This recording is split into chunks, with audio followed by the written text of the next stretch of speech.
Hello everybody, Everyman Prepping back with you here today. And I thought I'd take you out today and outside, take a look at the garden, show you what I've been doing, some stuff that's been working for me, some stuff that's not doing so well. It's about 95, 100 out, so I didn't do a lot today, but you know, I'm always telling you guys, get out, do some gardening, do something, and I wouldn't ask you guys to do anything that I don't do, so I thought I'd take you around. You know, if you remember back in March, I showed you some canvas bags I was going to use to plant some potatoes. So I'll give you an update on how that's going, and we'll look at some of the parts of the garden and check out how things are going. So come with me, we'll walk around just a little bit. Okay, so these are the potatoes now, and as you can see, I'll go down here a little bit, and you can see those are those 10-gallon canvas bags. They're working out great. The potatoes, the plants themselves, were very vibrant, and they've already flowered. If you ever grown potatoes, this doesn't the way they look, you're probably thinking, wow, these are dead, they need water, something wrong with them. No, this is the end of their cycle. It's harvest time. And so, I stopped watering for a few days. I'll probably, you got to go about 10 days, 2 weeks, where you stop watering so the potatoes dry out, so they're easier to harvest. There's not a lot of mud on them. But, this is the stage when they started dying off. They already flowered. That means there's potatoes in there. That means they're ready to go. And we're going to get some good potatoes out of these. Those bags work great. In the description below, I'll put a link again, like I did before, where they are in case you want to get some. If you just have a patio, you want to use them, and you can't grow. I use them here because this soil, this soil here, I have very clay soil, and it gets hot. It's like 95, 100, like I said, and it turns the stuff into like stone. You can't grow potatoes underground. You have to do it above ground. So I do a couple different above ground methods. This is one in the bags. The other one's the no dig, and I'll show you that. But like this one here, it's about ready to go. It's drying up good. In fact, if we dig in here, here you go. There's a potato right there. I'll come and get that later, but it's still a little damp in there. So you want the soil pretty dry so you don't get any mud. But there's a potato right there, looking good. So let's just cover that sucker back up. So this method seems to be working really well. It's transportable. If you had to leave, you could take these with you. They got handles on them. You can see right here. You can take it with you if you need to get the heck out of Dodge. So that's working out good. So let's go look at some other things. Okay, here you'll see I have some shade cloth out. Like I mentioned, it's hot. A lot of shade, a lot of sun here. Burns a lot of things, especially cool season things.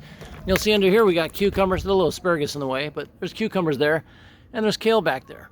Too much sun for direct sunlight, so I bought this shade cloth. Works great. It's from Aggie Fabric. It's a 30% shade block, or a sun block, so 70% of the sun goes through. It's working great. It was a very cool spring here. So cucumbers are quite small. I haven't had a cucumber yet. Imagine about a week I'll have some. Kale did real well. There's actually a Swiss chard under there also. It's kind of hard to see through the chicken wire, but they're working great. Let's go to another section. Okay, those who have been with me for a while know this is where I had my garlic planted. And I've harvested garlic. Did it about 3 weeks ago. Dried it for the last couple of weeks. I'll insert a photo here now on the screen. You'll see in the wheelbarrow of the garlic I harvested. Best garlic I ever had. Big, beautiful bulbs. I think one thing that worked out really well for me was the fact that I use a lot of chicken manure. Like I always tell you, chickens are great. Make you food, make you manure, garbage disposals. So they're great little creatures. So it worked out well. And then what you're looking at right now, these green things here, and this straw. Let me get out the sunlight here, I think. Those are potatoes. Why am I growing more potatoes in the middle of the summer? Well, and these are old roots. These weren't out of the bucket. This is the bucket in the fall they took them out of. And I just left them in the barn, and they shriveled up. They got all, when the potato sprouts roots, they're about a foot long, wrinkly, horrible looking, but I want to see if I could grow them, and look at that, they're sprouting. So this is the no-till method. You basically grow the potatoes on the ground. You start stacking straw as it grows. The more it grows, the more straw. I'll show you another part of the garden, another part of the yard where I have it bigger. You'll see how big it actually gets, but I just wanted to prove that I could grow stuff off very old seed potatoes, and it looks like it's going to work. I'll let you know how it goes from there. If they come out, here we spin around, there's a Finocchio. Those of you that know what that is, another Swiss chard. Under the shade cloth here, we have a little herb garden. It needs protection from the sun, so we got some basil, some thyme, some parsley, and then, for those of you making pasta sauce, you got your oregano over here. All right, let's go to that other area really quick. All right, here we are in another section of the garden, and these are my above ground potatoes, my no-till. Look how high these straw piles are. And you can see these potatoes, I've stopped watering probably almost 2 weeks. They're ready to go. You know, I know a lot of you just want to type on the keyboard. Look at all those weeds. Look at that binding vine, or whatever they call that vine you can't kill. You know, I do all organic, no weed killers, no pesticides. So it's just me against the elements. Like I said, everyman prepping, everyman prepper. So this is what I give it. I guarantee you we're gonna have tons of potatoes. We'll have about 30-40 pounds of potatoes just in these 3 rows. So they're coming along really nice. And as you can see, I'll pan this way. We have more shade covers with that 30% shade cloth covering up a lot of other stuff. Right here's the zucchini. Zucchini is doing great. I love the shade cloth, actually. In fact, I did an experiment. Let me show you guys.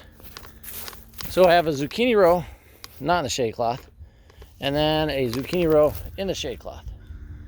As you can see, the one not in the shade cloth is not as well. It's a little more pale, a little more washed out, not as big. Same plants, same everything. In fact, these are seeds I harvested myself from last year. And you can see the ones under there are much greener, much better, and producing a lot better. So that's why I went to shade cloth route. We have some eggplant there. Pepper's not doing so hot this year. They're doing okay, but obviously I need to do some weeding. Yes, I know. But I use the drip line. The shade cloth also, I don't have to water as much because plants get more shade. And as we go through here, we got the tomatoes down there and some other stuff.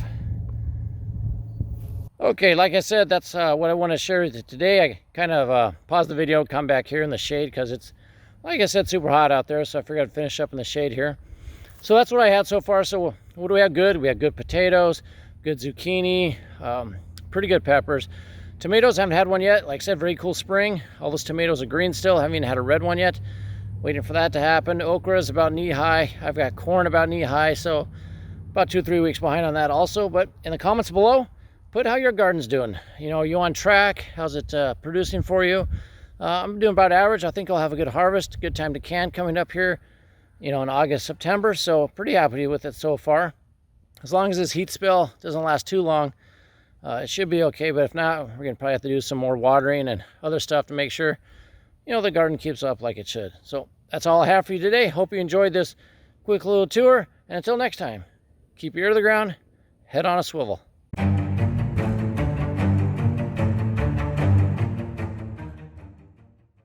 If it bleeds, we can kill it.